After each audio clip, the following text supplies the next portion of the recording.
multiplication by 125.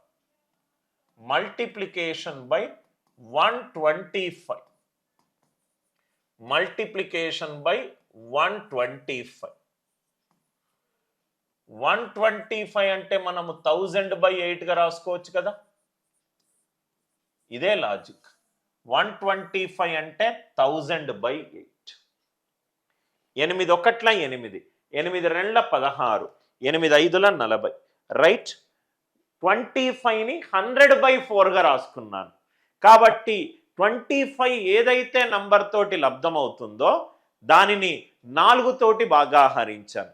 ఇక్కడ 8 కాబట్టి ఏదైతే నంబర్ 125 తోటి లబ్ధమవుతుందో దానిని 8 తోటి భాగిస్తాను. 64/8. 8 సరి సంఖ్య కాబట్టి 3 zeros ఎట్ ద ఎండ్ పెట్టుకోండి. 32/8. 4. రైట్.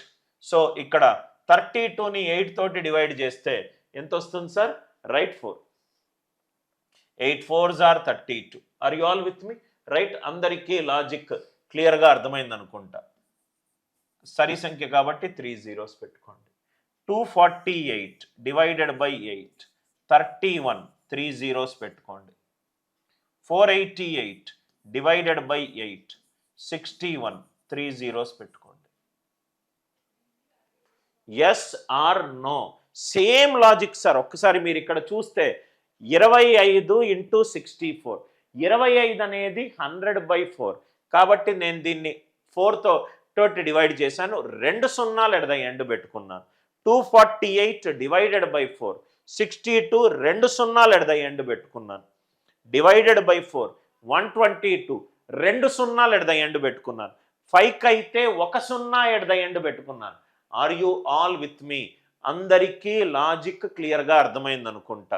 రైట్. 64 అవుతే రైట్ బై 8 చేశాను. 8 దాని తర్వాత 3 zeros పెట్టుకున్నాను. దాని తర్వాత 3 zeros పెట్టుకున్నాను. అందరికీ లాజిక్ క్లియరా సార్? మరి బేసి సంఖ్య అవుతే ఎట్లా సార్? సరి సంఖ్య ఓకే. 125 × 73. 125 × 73.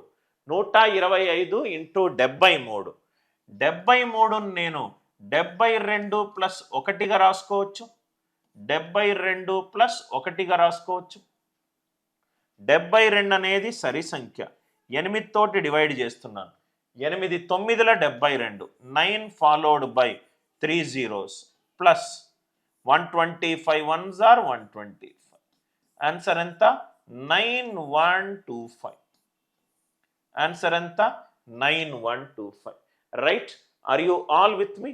అందరికీ లాజిక్ క్లియర్గా అర్థమైంది కదా sir? I hope the idea it is very much clear. Right. ఒక స్టూడెంట్ ఈ డౌట్ అడుగుతున్నారు. 25 × 65. దీనికి 2 షార్ట్ కట్స్ ఉన్నాయి. ఇక్కడ మెథడ్ 1 చెప్తాను. 5 నిమిషాల తర్వాత మెథడ్ 2 చెప్తాను. అది కూడా నేను డిజిటల్ బోర్డులో పెట్టాను. 25 × 65. 25 × 25 కాబట్టి 4కి దగ్గరగా ఉన్న నంబర్ ఎంత? 64 + 1. 64 + 1. 64ని 4తో డివైడ్ చేస్తున్నాను.